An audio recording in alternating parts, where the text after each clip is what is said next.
Blog families food and blog गरेको हामीले चाहिँ आलु पचार बनाउनु लगाएको अस्ति पनि 100 किलो त आलु चिप बनाएको आज चाहिँ पिकअप ठुल्ठुलो छ अस्ति चाहिँ अलिक सानो सानो थियो होइन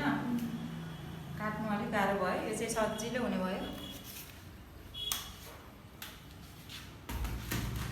काम गर्दैछु गाइज तपाईँले के गर्दै हुनुहुन्छ तपाईँहरूले हेर्दैछु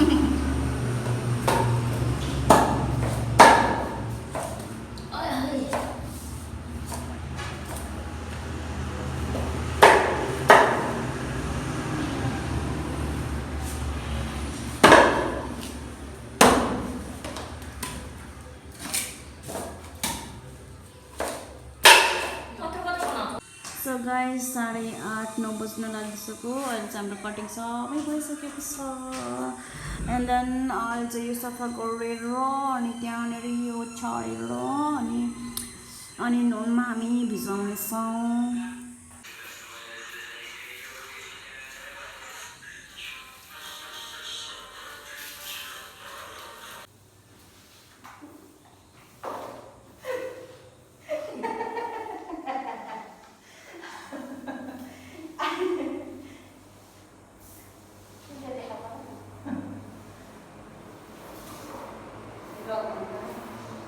Thank you guys, cleaning this up.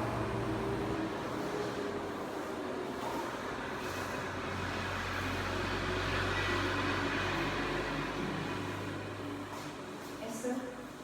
गर्नुपर्छ होइन त है सजिलो छैन नि त है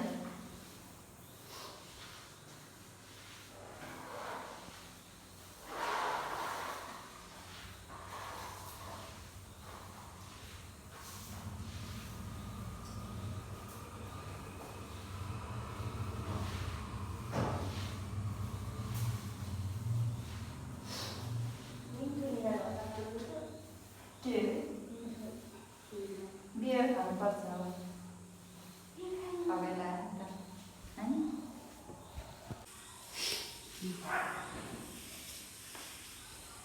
त्यो क्लिनिङ हुँदैछ यो कालो के हो जान्दैन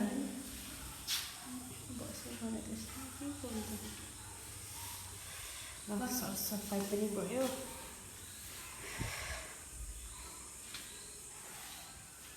ल ओके डन एकदमै धेरै राति भयो कि 9:30-10 बज्न आँट्यो होला होइन थकाइ लाग्छ खान्थे पिन्थे कता हो